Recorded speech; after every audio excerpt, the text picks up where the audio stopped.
मेरे प्यारे विद्यार्थियों, अब जो है मैंने सोचा है, बहुत लोगों की डिमांड थी कि सर कुछ नया शुरू करें जो कि बहुत मदद करे हमारी परीक्षा में।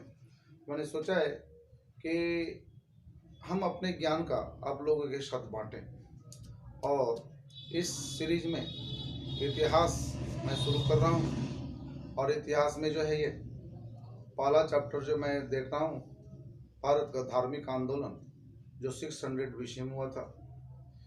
इसके बाद जो है कुछ बहुत मेन टॉपिक्स भी मैं इसमें करूँगा इस सीरीज में, और उसके बाद मैं ज्योग्राफी भूगोल भी शुरू करूँगा ताकि आप अधिक से अधिक लाभ उठा सकें।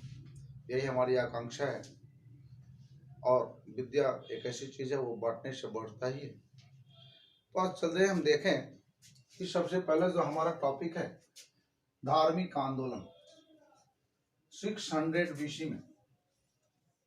अच्छा, ऐसा क्या हुआ था कि धार्मिक आंदोलन जो है 600 BC में हो गया था। 600 BC में धार्मिक आंदोलन, और इस आंदोलन में लगभग 63 धर्म यहाँ पर आगे आगे बढ़ रहे थे।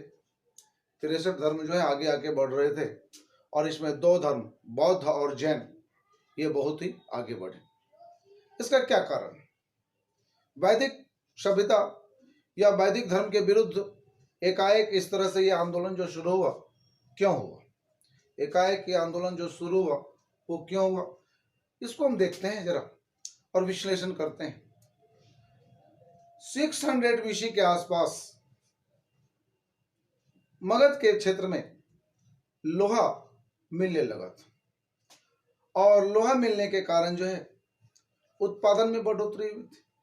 उत्पादन में बढ़ोतरी हुई जिसके कारण जो है राजवंश बड़े हुए, राजाओं की शक्ति में वृद्धि हुई और सामान्य लोगों में वृद्धि हुई, जिसके कारण लोगों में कहा जाता है कि जब आपके पास पैसे हों तो कुछ ज्ञान भी आते हैं।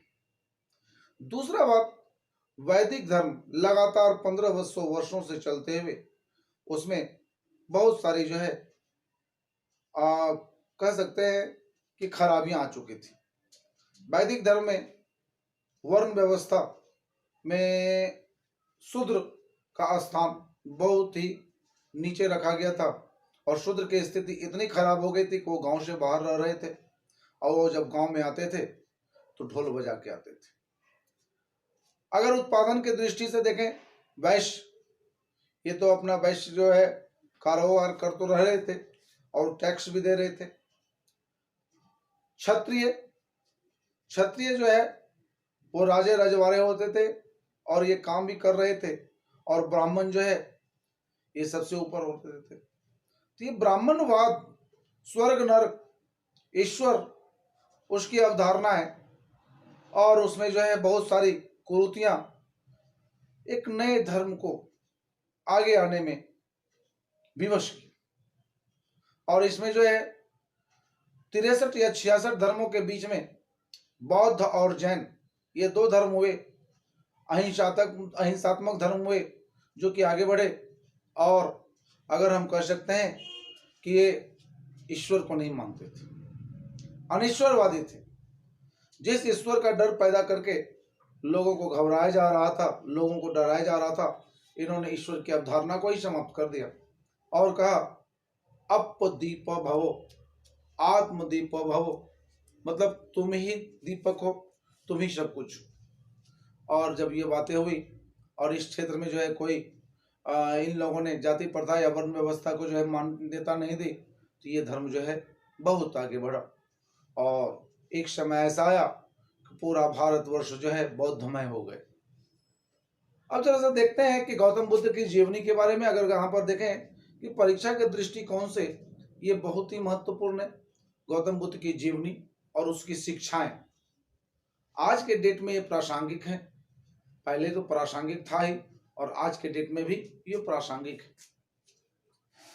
कपिलवस्तु के राजा शुद्धोधन थे, और उसे कोई पुत्र की प्राप्ति नहीं हो रही थी। उसकी पत्नी महामाया बहुत परेशान थी, राजा भी परेशान थे कि उसके कोई उत्तराधिकारी नहीं होते थे। संजोग से एक दिन महामाया, ये कौशल की राजकुमारी थी, एक स्वप्न देखा कि एक हाथी अपने सूंड में कमल लिए हुए उसके गर्भ में प्रवेश किया, और ये स्वप्न को उन्होंने राजा से जिक्र किया। और राजा ने जब दरबार में इस प्रश्न को जिक्र किया तो दरबार में कहा ज्योतिषियों ने कि ये जो है बहुत ही शुभ लक्षण है और आप जो है पिता बनने वाले हैं। राजा खुशी से फूले नहीं समाये और वक्त आया, और वक्त आने पर जो है रानी पुत्र जन्म देने के लिए समय आ गई, पुत्र जन्म देने का समय आ गया। रानी, कोई भी महिला जब पहला बार पुत्र जन्म दे रहे होते हैं तो वो चाहती है कि मैं मैके जाऊं, मैके मुझको सुविधा होती है। और ये अपने राजे रजवाड़े वाले घर से निकलकर जा रहे थे तो रास्ते में लुम्बिनी वन पर, कपिलवस्तु के लुम्बिनी वन पर, और यहीं पर जो है इसे प्रसव पीड़ा हुई और इन्होंने एक सुंदर से बच्चे को जन्म दिया और इस बच्चे का नाम रखा गया सिद्धार्थ, जिसका अर्थ होता है जो सिद्धि के लिए आया।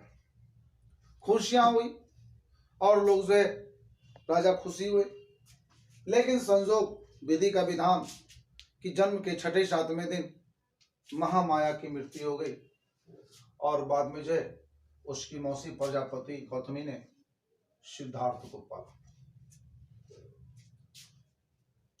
राजे की बात थी, कोई भी जब बच्चे जन्म लेते हैं तो ज्योतिषी से पूछा जाता है कि इसके भाग्य में क्या है, उत्सुकता रहती है। राजा भी उत्सुक था और इन्होंने भी ज्योतिषी से पूछा। ज्योतिषी ने कहा कि ये लड़का जो है या नहीं तो चक्रवर्ती राजा बनेगा या नहीं तो बहुत बड़ा सन्यासी बनेगा जो लोगों को दुख से हटाने का मार्ग बताएगा। राजा थे और फिर कोई राजकुमार नहीं था, उसे अपनी राजा की चिंता थी, आगे जो है कैसे वंश चलेगा, इसलिए राजा ने उस सारी व्यवस्था की। उन्होंने महल के अंदर ही राजकुमार को सारी शिक्षा दीक्षा दी, राजकुमारोचित शिक्षा भी मिला उसको और वो आगे बढ़ते रह गए। उसे जो है सांसारिक मोह माया से दूर रखा गया, लेकिन विधि के विधान भी कही, आगे क्या होता है उसको देखेंगे आप। इसकी शादी 16 वर्ष की उम्र में एक सुंदर सी कन्या से हो गई और इसका नाम था यशोधरा। ये यशोधरा इसका नाम था। इसका दूसरा अन्य नाम थे गोपा, बिंबा या मदक्षणा। बहुत ही सुंदर राजकुमारी थी। राजा ने सोचा कि चलो अब जो है वंश तो बढ़ेंगे ही। 13 वर्ष बीतने के बाद यहां पर सिद्धार्थ पिता बने और उसे एक पुत्र की प्राप्ति हुई जिसका नाम रखा गया राहुल। राहुल का अर्थ होता है बंधन, तो इसका मतलब है यहां पर बुद्ध ने कहा कि हमारे लिए बंधन की चीज आ गई। चूंकि राजकुमार को कोई भी बाहरी वातावरण से मुक्त रखा गया था और वो महल के अंदर ही सब थे, तो राजा भी चाह रहे थे कि अब जो है राजकुमार को इस सांसारिक जीवन में बिताया जाए। और राजकुमार जो है अपने सारथी के साथ नगर भ्रमण करने के लिए निकले। उसके सारथी का नाम था चन्ना और ये जो है घोड़े का नाम था कंटक। और इस भ्रमण के क्रम में वो चार महान दृश्य देखे। पहली बार जो है उन्होंने एक वृद्ध व्यक्ति को देखा। जिंदगी में पहली बार उन्होंने वृद्ध को देखा था। आश्चर्य की बात है, कभी वो बाहर निकला ही नहीं था और राज दरबार में जो है इस तरह की व्यवस्था ही थी कि राजा को जो है इस तरह की व्यवस्था से दूर रखा जाए। वो वृद्ध को देखा आश्चर्यचकित और अपने सारथी से पूछा, भाई चन्ना ये कौन है? तो उन्होंने कहा भाई ये वृद्ध है। प्रत्येक व्यक्ति के जो है आयु होते हैं, बचपन होता है, जवानी होती है और ये बुढ़ापा भी आता है। तो तो उनका मन विचलित हो गया और वो पुनः अपने राजमहल की ओर चले गए। दूसरी बार जब निकले, एक रोगी व्यक्ति को देखा, जर्जर रोगी काया। जब आदमी बूढ़े होते हैं तो रोगी तो आ ही जाता है, और रोगी को देख करके भी इसका मन विचलित हो गया और ये पुनः अपने राजकुमार साहब राजमहल की ओर चले गए। तीसरा दृश्य जब उन्होंने देखा मृतक का, तो इसके मन और विचलित हो गए और ये सोचने लगे। संजोग से जब ये चौथी बार आए तो चौथा दृश्य जो है इन्होंने सन्यासी का देखा। एक देदीप्यमान सन्यासी गेरुआ वस्त्र पहने हुए। तो इन्होंने सारथी से पूछा, भाई ये कौन है? कहा ये सन्यासी है। ये बहुत प्रभावित हुए उस सन्यासी से और घर चले गए और सोचते रहे क्या किया जाए, क्या किया जाए। इसी समय इसे पुत्र भी मिले थे। 29 वर्ष की उम्र में इसके छोटे से पुत्र, और जो अपनी मां के साथ सोई हुई यशोधरा के साथ पुत्र मोह भी हो रहा है और ये सोच रहे हैं कि मैं जाऊं। तो पहले इसके मन में आया कि पुत्र को क्यों न ले जाऊं। वो पुत्र को देख रहे थे और इसके मन में फिर आया कि जब सोई हुई यशोधरा अपने पुत्र का तभी इतना ध्यान रख सकती है तो मैं क्या रख सकता हूँ? मैं तो नहीं रख सकता हूँ। और ये सोई हुई यशोधरा को छोड़कर राजमहल से बाहर निकले और अपने सारथी को कहा, चलो भाई। और सारथी से जो है अपने घोड़े को लेकर के, उसका प्रिय घोड़ा था, उस घोड़े को लेकर के ये चले और राजमहल से बाहर निकले। और शहर से बाहर निकलने पर अपने सारे राष्ट्रीय वस्त्र को जो है त्याग दिया और वहां से गेरुआ वस्त्र धारण करके वो निकल गए। उसके जो है सारथी चन्ना बहुत रो रहे थे, लेकिन फिर भी विधि का जो विधान था उसको तो होना ही था। और यहाँ से वो भटकते रहे, भटकते भटकते जो है वो पहुंचे मुजफ्फरपुर वैशाली। और वहां जो है उसे एक गुरु मिला, अलार कलाम। अब गृह त्याग करने के बाद ज्ञान प्राप्ति के लिए जो है उन्होंने 6 वर्षों तक तपस्या की। 6 वर्ष मतलब 29 वर्ष में वो घर से निकले, जिसे महाविनिष्क्रमण कहा जाता है। और उन्होंने 6 वर्ष तक प्रयास किया। गुरु के बिना तो ज्ञान प्राप्त होता नहीं है। और यहाँ पर हम देख रहे हैं कि इनके 2 गुरु होते हैं। एक अलार कलाम जो वैशाली के थे, जिससे इन्होंने योग वगैरह सीखी, और दूसरे गुरु उद्रक राम पुत्र हुए। इन दोनों से जो है इन्होंने ज्ञान प्राप्ति की। लेकिन कहा जाता है कि ज्ञान के पिपासा जब तक शांत ना हो तो वो ज्ञान जो है अधूरा रहता है। और इसके लिए जो है उन्होंने तपस्या की। और इस तपस्या में जो है उसके साथ थे 5 गुरु भाई, जो बाद में इनके शिष्य भी बन गए। और ये 5 गुरु भाई थे भद्री, भग्ग, अश्वजीत, महानाम और कौंडिन्य। इस तपस्या में वो इतने रत हो गए कि उसकी काया जो है जर्जर हो गई, पूरे जो है हड्डी हड्डी निकल गई। और एक दिन वो तपस्या करते करते बेहोश हो। उसी समय की बात है, एक लड़की जिसका नाम सुजाता थी, वो गांव में आई और एक बड़े से तसले में खीर लेके आई थी। और वो खीर जो है सुजाता बुद्ध को खिलाई। बुद्ध के खीर खाने के बाद जो है उसे लगा कि जब काया ही ना रहेगी तो ज्ञान का कौन काम, शरीर ही ना रहेगी तो ज्ञान का कौन काम। और इस बात को इसके गुरु भाई, ये 5 जो इनके दोस्त थे, उसे अच्छा नहीं लगा और इसे छोड़ करके वो चले। कहा जाता है कि इसके बाद जो है वो 7 सप्ताह 49 दिन तक पीपल के वृक्ष के नीचे तपस्या करते रहे। जिस तरह आप सुनते होंगे कि अगर हिंदू धर्म में कोई तपस्या करता था तो इंद्र की गद्दी डोलने लगती थी, और वो उस तपस्या को भंग करने के लिए कोशिश कर रहे थे। उसी तरह बौद्ध ग्रंथ में मार वो बुद्ध की तपस्या को भंग करने के लिए बहुत कोशिश की। उन्होंने वहां पर अप्सराओं के भी भेजे, लेकिन बुद्ध तपस्या में रत रहे।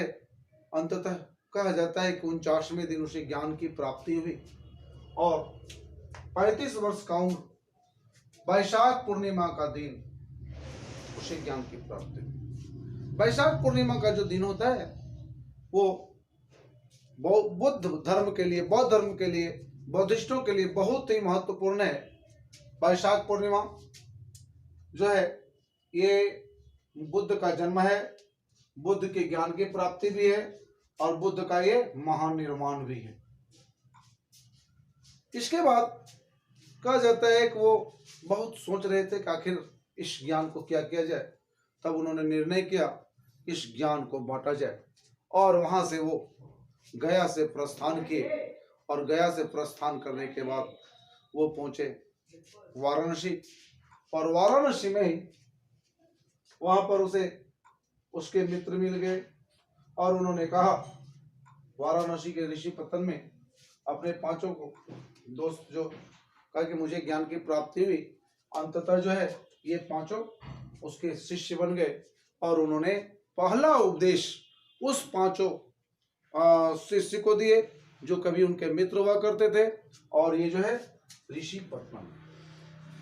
और ज्ञान की प्राप्ति जो वहां हुई वो आजकल बोध गया में है, ये बोध गया बिहार में है और उस जगह का नाम उरुवेला है और ये वृक्ष जो है ये पीपल है और नदी जो है ये निरंजना है और ये पीपल वृक्ष जो है ये बोधि वृक्ष कहा गया और ज्ञान की प्राप्ति को जो है संबोधि कहा गया। बुद्ध का अर्थ होता है प्रज्ञावान। जब सिद्धार्थ को ज्ञान की प्राप्ति हुई तो उसे बुद्ध कहा जाने लगा। बुद्ध के अन्य भी नाम है तथागत, शाक्य मुनि और मैत्रेय। और जब उन्होंने प्रथम बार उपदेश दिया उस घटना को धर्म चक्र प्रवर्तन, उस घटना को धर्म चक्र प्रवर्तन भी। इस तरह शिष्य जो है उनके बढ़ते गए और वो लगभग 40 वर्षों तक अपने धर्म का प्रचार करते गए। धीरे धीरे उसको शिष्यों की संख्या बढ़ती गई और जो है उस समय तत्कालीन राजा वगैरह जो है इसके शिष्य बन गए। और एक बार जो है ये कहा जाता है कि जब तक कोई व्यक्ति को उसकी माँ या उसकी पत्नी संन्यास धर्म में उसे भिक्षा ना दे दे तब तक जो है उसका ये अधूरा रहता है। और ये कपिलवस्तु हो गए। कपिलवस्तु में इन्होंने वहां पर अपने पिता को दीक्षित किया। लेकिन कहा जाता है कि नारी जो है बड़ी स्वाभिमानी होती है, स्वाभिमानी होती है, माननीय होती है। और वहां पर जब वो आज वहां पर पहुंचे तो पहुंचने के बाद उसकी पत्नी यशोधरा उसके पास नहीं आई। राहुल तब तक बड़े हो चुके थे। अंततः वो यशोधरा के शयन कक्ष में गई। तो यशोधरा का बड़ा मार्मिक दृश्य है और मैथिली शरण गुप्त की एक कविता है, सखी वो मुझसे कह के जाते। तो यशोधरा कहती है कि क्या ज्ञान यहाँ नहीं प्राप्त हो सकता था यहाँ? और जो है बुद्ध को तो पता था ज्ञान यहाँ भी प्राप्त किया जा सकता था। अंततः उसके बातों का जो है जवाब देते गए और उन्होंने राहुल को सौंप दिया भिक्षा के रूप में तथागत को। और उसकी पत्नी भी उसकी शिष्या बन गई। 80 वर्ष के उम्र में कुशीनगर में उसकी मृत्यु हो गई। इस घटना को महापरिनिर्वाण कहते हैं। और जब वो कुशीनगर पहुंचे उसके शिष्य चुंद थे।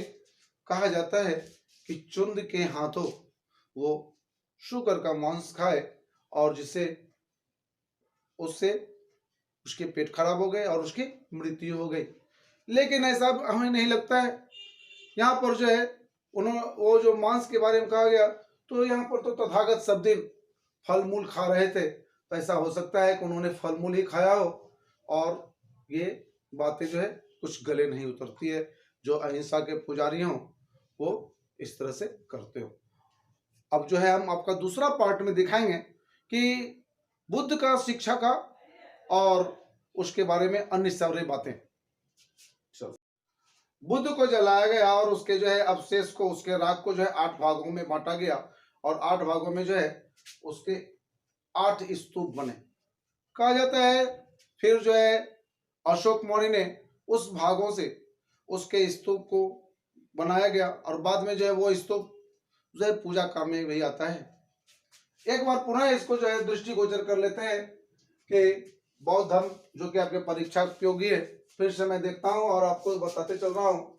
इसके संस्थापक जो है वो गौतम बुद्ध हैं। बचपन का नाम जो है बुद्ध का सिद्धार्थ था, पिता का नाम शुद्धोधन था, माता का नाम महामाया जो कौशल की राजकुमारी थी और जन्म के जो है 6-7वें दिन इसकी मृत्यु हो गई थी और इसका पालन पोषण जो है इसकी मौसी प्रजापति ने किया था और जन्म जो है 563 BC में हुई थी वैशाख पूर्णिमा में और जन्म स्थान जो है लुम्बिनी जो कपिलवस्तु में है, ये जो है नेपाल की तराई में और ये वंश जो है शाक की और गोत्र जो है ये गौतम है इसका और इसकी पत्नी यशोधरा, पुत्र राहुल और ये 4 महान दृश्य जो है वृद्ध, रोगी, मृतक और सन्यासी का है। घोड़े का नाम जो है कंटक है, सारथी चन्ना, गृह त्याग जो है उसको महाविनिष्क्रमण कहा जाता है जो 29 वर्ष की अवस्था में हुआ और ज्ञान प्राप्ति को संबोधि कहा जाता है और इसके गुरु है अलार कलाम और उद्रक रामपुत्र। सुजाता जो है ये खीर खिलाने वाली लड़की का नाम है और इन्होंने 35 वर्ष की उम्र में वैशाख पूर्णिमा में ज्ञान प्राप्ति की और वह स्थान था उरुवेला जो बोध गया में है। वृक्ष जो है पीपल जो बोधि वृक्ष कहलाता है। नदी निरंजना होती है और यहाँ पर जो है उन्होंने जब किस अपने जो है प्रथम प्रवचन दिया तो इस प्रथम प्रवचन को जो है धर्म चक्र परिवर्तन करते हैं और उसकी मृत्यु को महानिर्माण कहा जाता है और ये जो है कुशीनगर या कुशीनारा, आज का डेट में ये कुशीनगर है और पहले कुशीनारा कहा जाता था। चलिए फिर अगले वीडियो में मिलते हैं। थैंक्स।